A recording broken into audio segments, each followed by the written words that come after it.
Você que está ouvindo o seu podcast e curte fazer um bom negócio, vai aí uma dica imperdível. A nova Chevrolet S10 está na sua melhor versão, bruta e macia ao mesmo tempo. De um lado, toda a força e potência de uma picape bruta, invocada e conectada. Do outro, todo o conforto que só a nova suspensão proporciona, muito mais macia e silenciosa, deixando suas viagens ainda mais confortáveis. É a nova S10 que você conhece e confia, ainda mais bruta, brutalmente macia. Acesse chevrolet.com.br para saber mais. Today on CityCast Houston, we're getting new details from an independent panel into why Houston police marked thousands of cases as suspended, and how the Houston Police Department can stop it from happening again.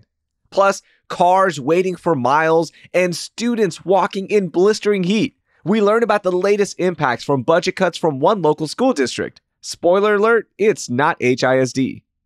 And am I demure? Houston Landing's diverse communities reporter Monique Welch joins me to talk about those stories, the latest internet trend, and more. It's Friday, August 23rd. I'm Raheel Ramzanali, and here's what Houston's talking about. Hey, Monique, what's up? Welcome back. How are you? Doing great. Thanks for having me back. It's always a pleasure being here. Absolutely. Can't wait to talk to you about the big stories from the week. But before we start, I just want to sound off on some things, and maybe you can help me through with this one. I think it finally happened. I'm old, and here's why, okay? I can usually figure out internet trends and kind of get on top of them and use them. But this latest one with things being demure has me confused. And I know it started out with a TikToker named Jules LeBron using the word describing her makeup and outfit for a job interview, being very demure and very mindful. But Monique, I just can't use it in context. I don't know. Maybe this one isn't for me. Have you been using this trend in your daily talk now? It's funny because a colleague and editor and I were just talking about this yesterday. And we kind of explained it to our editor. And she's like, yeah, what's the deal with this? Essentially, some trends you might have to sit out. When you think of the word, it typically, refers to a kind of reserved, the more modest and shy person. But it's typically used of a woman, like a demure young lady. So I've seen some pretty cool, interesting twists on it. I haven't personally arrived yet to be able to use it. So I'm waiting my turn. I don't think it's come yet, but I don't know. You might have to sit this one out. Maybe. How would we use it when we describe Houston? Is there some like Houston twist that we can think of right now on the fly? That's hard. Off the top of my head, I don't think I have anything clever. I'm still trying to figure out how to use it myself. Like the one that jumps to my mind is maybe going to the Manila collection is very demure. I don't know. It's very mindful. Oh, that's a good one. Yeah, maybe that's it, right? Like that might be the one.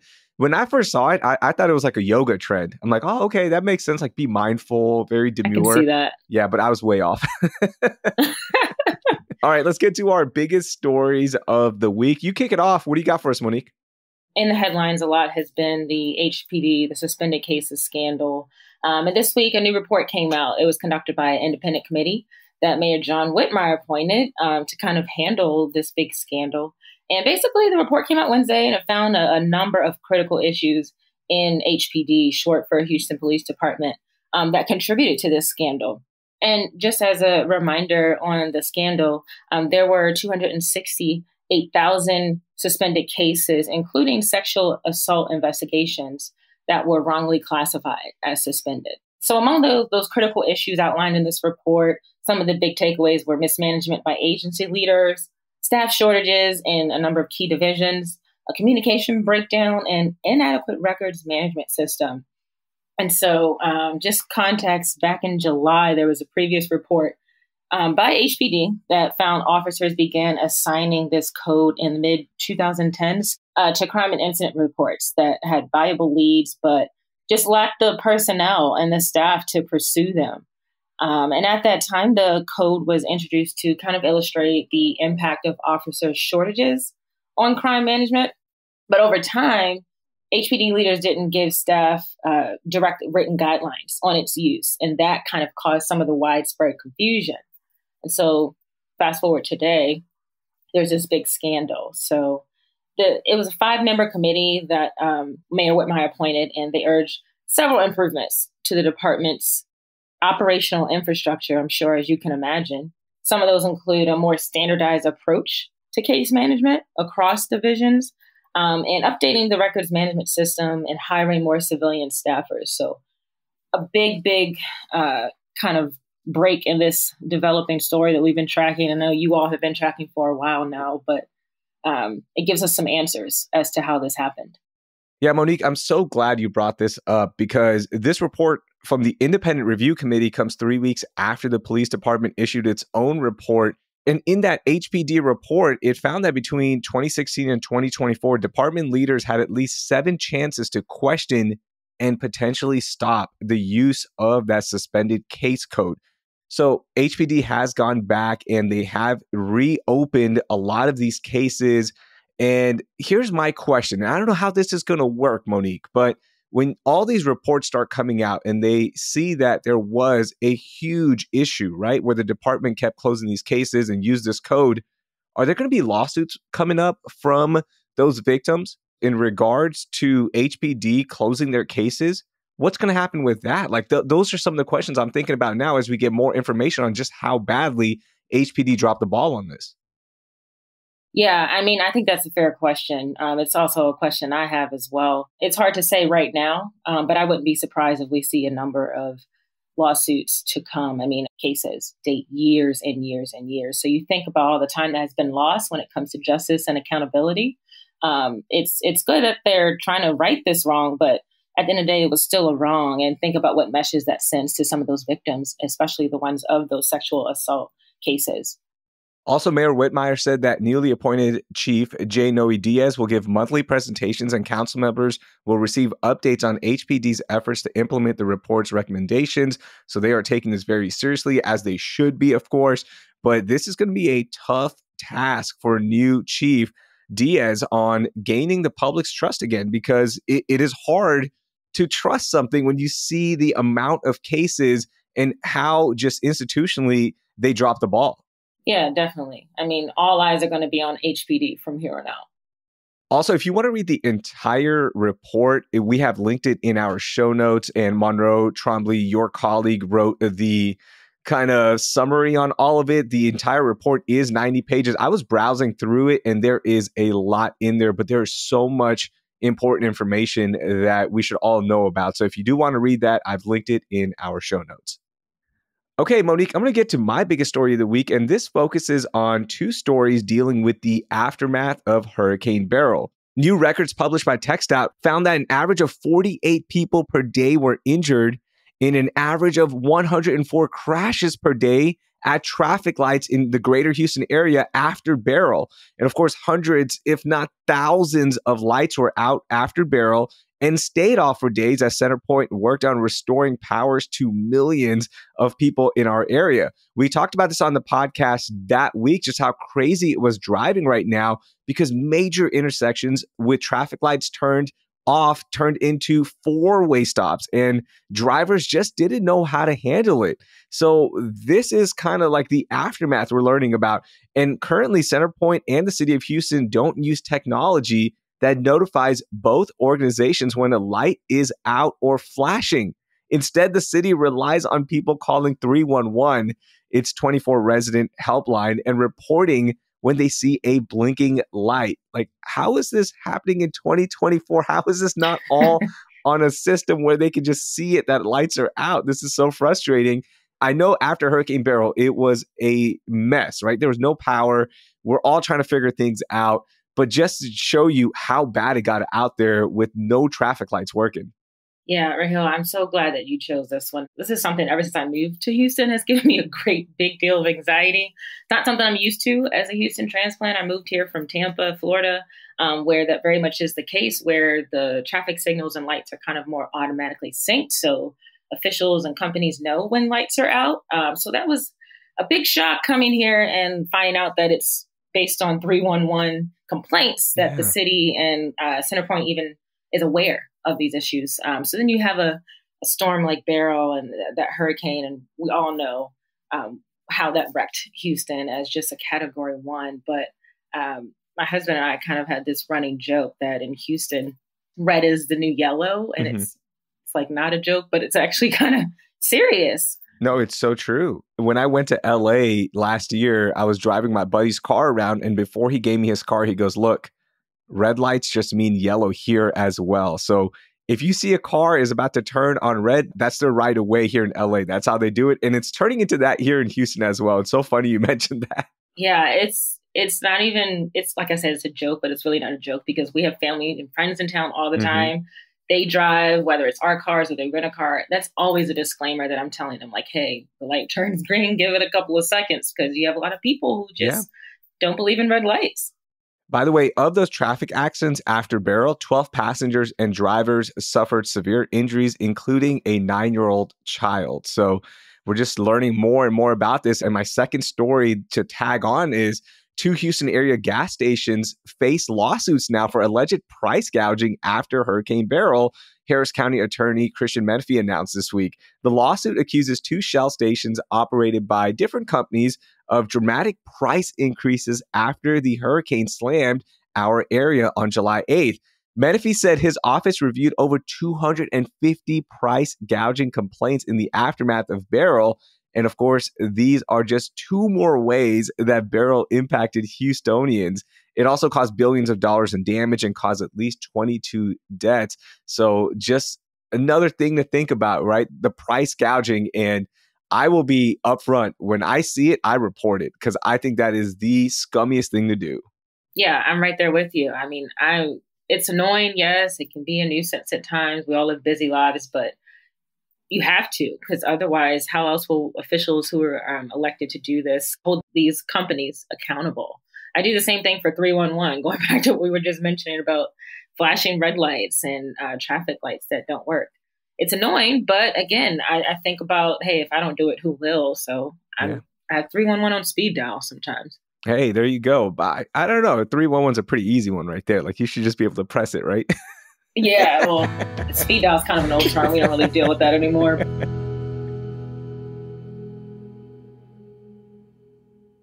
Você que está aí ouvindo o podcast, sabia que o poder de construir a carreira profissional dos seus sonhos também está em suas mãos? Na pós-graduação do Senac, você encontra diversos cursos com 12 meses de duração, além de estudar com aulas presenciais mais EAD. E tem mais, o TCC é opcional. Tudo isso para você conciliar trabalho, estudos e vida social. Quer mais? Você também pode ter até 50% de desconto. Confira as condições no site sp.senac.br/pós-graduação. Quer saber? Senac.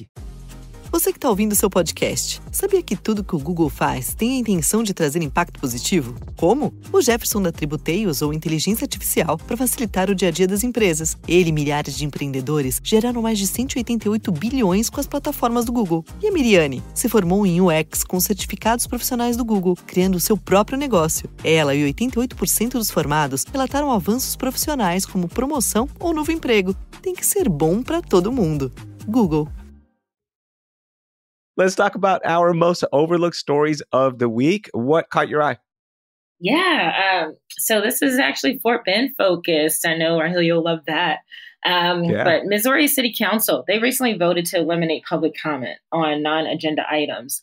And it's a big deal. I voted it my most overlooked because they're the second major city in Fort Bend County to do so.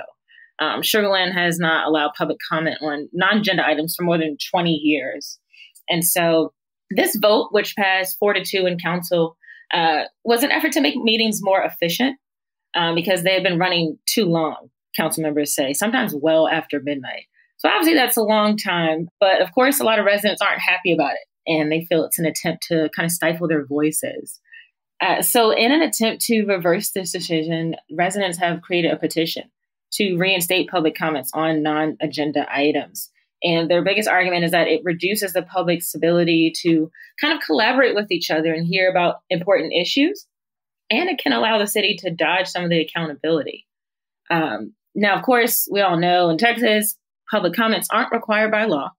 And council members may be available outside of council meetings. But in this story by my colleague, Bria Lumpkins, she brought in an expert, an open government lawyer, Joe Larson, who kind of broke this all down. He said that, you know, although it's not illegal, that local government should seek input from the community on how their decisions or lack thereof will impact them. And he spelled it out pretty blatantly said that without that ability to speak in a public forum versus private conversations, it can create some transparency issues.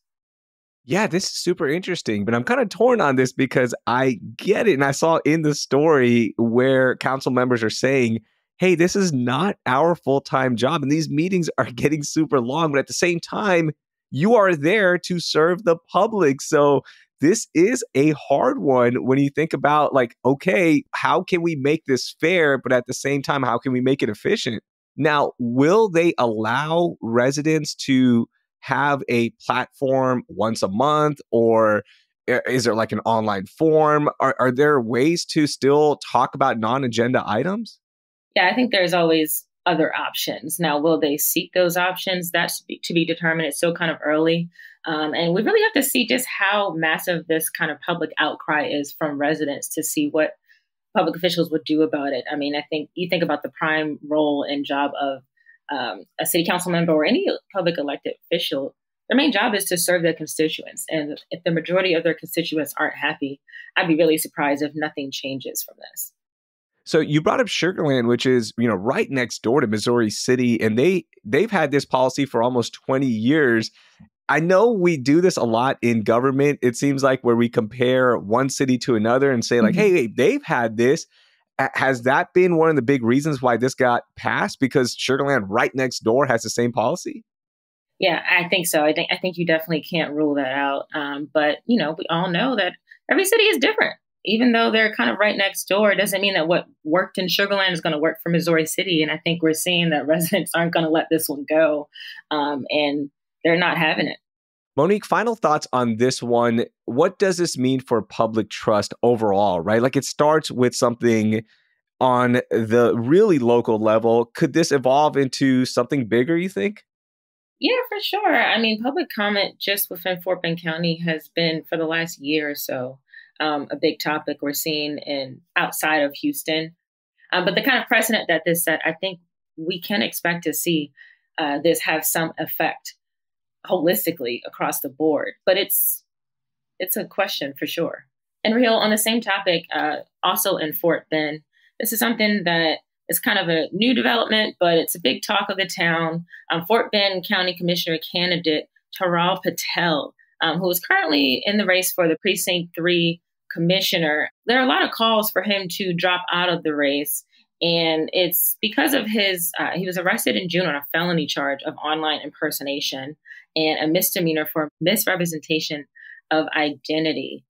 The biggest call has come from Fort Bend County Commissioner Dexter McCoy, who represents Precinct 4. He's making a big claim. He's one of the first Fort Bend County Democrats to publicly condemn Patel's actions. And he was arrested again June 12th after county investigators accused him of using a Fort Bend County resident's identity under the username Antonio Scallywag to post fake racist and xenophobic messages about himself on Facebook.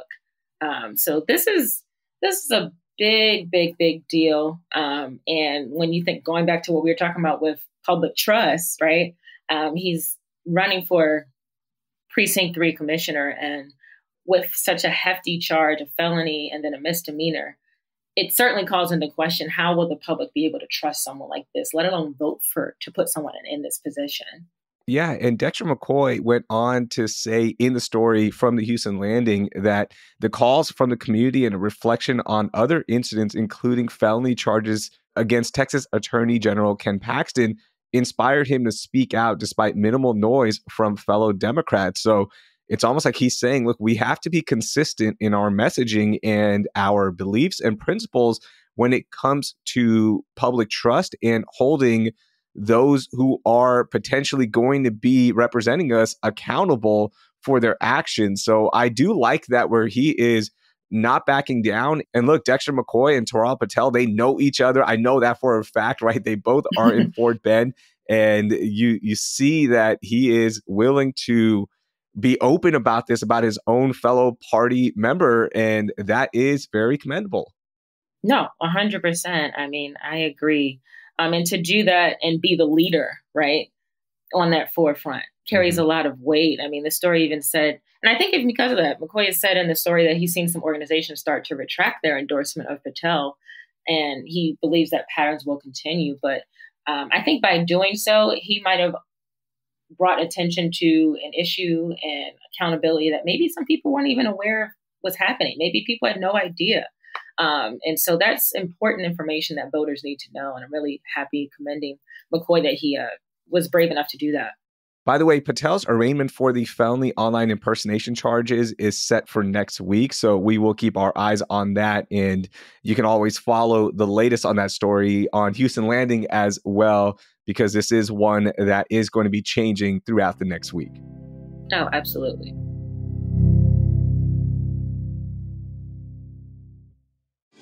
Enquanto você curte som, a ClearSale cuida da segurança antifraude de mais de 100 mil empresas em todo o mundo. Só falta a sua. Fale com os nossos especialistas e fique um passo à frente das fraudes e riscos de crédito. Encontre soluções flexíveis que se adaptam às necessidades da sua empresa e garanta múltiplas camadas de proteção em cada transação.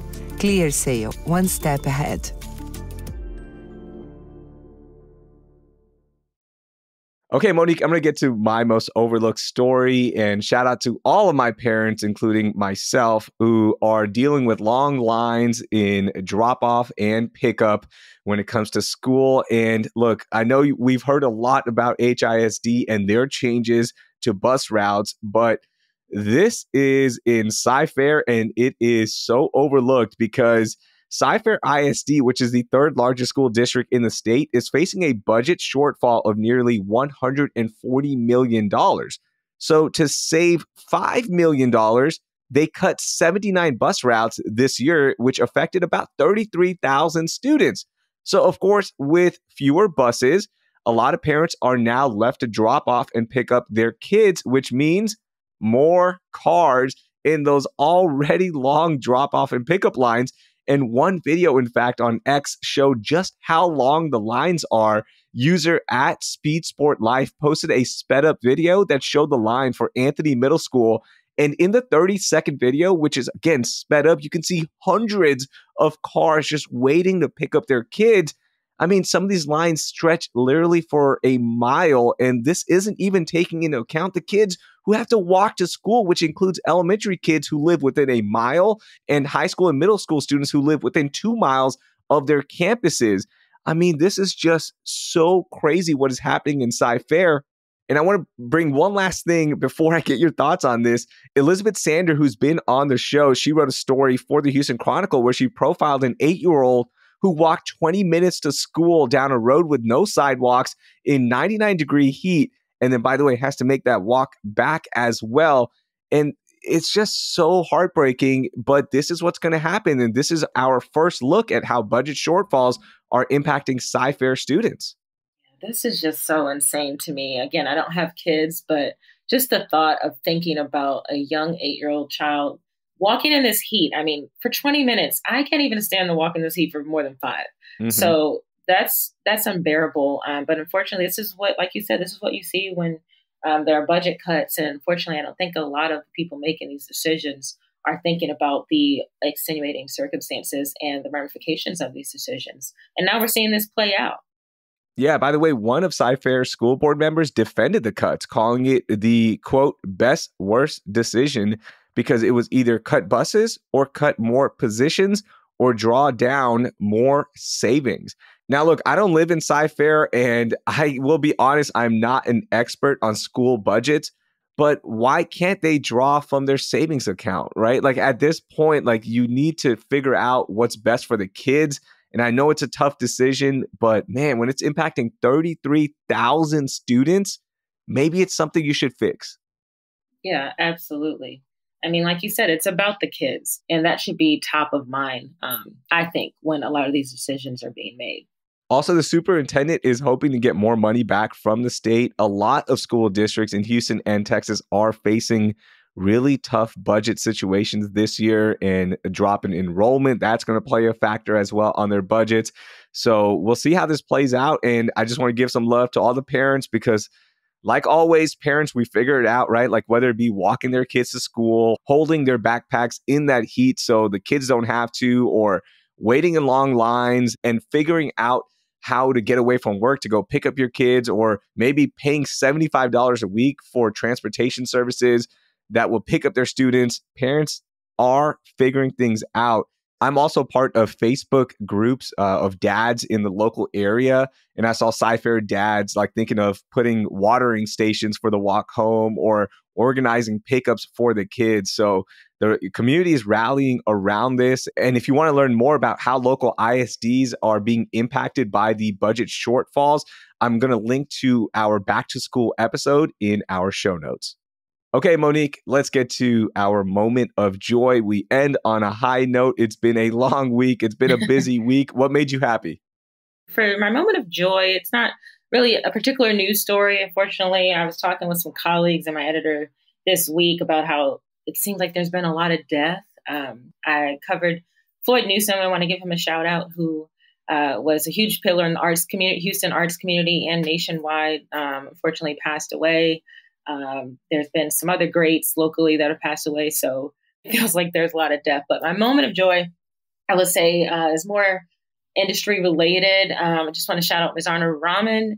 For those who aren't familiar, he landed a role at the Washington Post as the new editor of the opinion section. And for those who aren't familiar, he's our founding editor-in-chief over at the Houston Landing. So we're super, super happy for him in this new role. And also shout out to the Washington Post. They've kind of always, in my opinion, have been a really good example of a national outlet that understands local news and the importance of local journalism. So shout out, and just want to commend them for elevating a local great.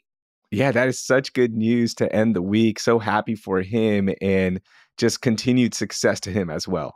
Okay, my moment of joy, Monique, I can't wait to get your thoughts on this because you didn't grow up in Texas. So my moment of joy this week was reading Chris Gray's story on Cron.com titled How King of the Hill Cracked the Texas on TV Code. Now, Chris perfectly captures just how brilliant the cartoon King of the Hill is and how it helps so many people my age find humor in the many intricacies of our state and our area. So before I get into the rest of this, did you watch King of the Hill growing up outside of Texas? I knew you were going to ask me this question. No, I have not. I'm sad to have fallen right in the trap. Oh my gosh. Oh my gosh. Okay. You have a weekend assignment from CityCast Houston. You need to watch King of the Hill because there are so many great iconic moments, like Bobby Hill saying, "Let go my purse. I don't know you," to every journey that Hank Hill goes on to understand an ever-changing world with an open mind and with the utmost respect for people. And I've learned to appreciate King of the Hill even more now as I rewatch some of the episodes with my 9-year-old. And I think King of the Hill should be required viewing for all Texans when they get their driver's license, or when they renew it, or when they move to the state and you get that new license. You have to watch King of the Hill because you can appreciate the good and the bad about our state from a show that is no longer on air, but is still so relevant. No, actually, I fully accept that homework assignment because growing up, I heard about the show, but I never knew the Texas connection. So now knowing that, maybe it'll help me answer some of those questions that I've always wondered. So, oh, yes. I'm Challenge so happy accepted. for you. I think you're going to enjoy the show because it truly explains why so many people love this state and also how we can get better in the state as well. Monique, thank you so much for joining us. That was a lot of fun. Have a great weekend watching King of the Hill, okay? Thanks, I sure will. I'll let you know how it goes. That was Monique Welch. You can read all of her work at the Houston Landing. Before we end the week, do me a favor and share this episode with the last 2 people you texted and tell them to check out CityCast Houston. And if you're looking for things to do this weekend, subscribe to our daily newsletter, Hey Houston, with the link in our show notes. That will do it for this week here on CityCast Houston. Our producer is Carleon Jones. Our newsletter editors are Brooke Lewis and Francisco Kilgore. Our executive producer is Laura Isensee, and I'm your host, Raheel Ramzanali. Our music is by the band All the Kimonos. We'll be back on Monday with a look at the surprising connection between the hot Houston summer and our mood. Thank you for listening, and I hope you learned something new.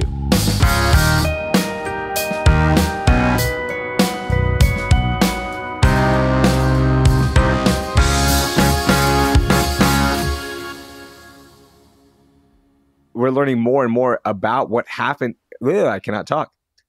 Who represents, oh my goodness, can't talk today at all. Sorry.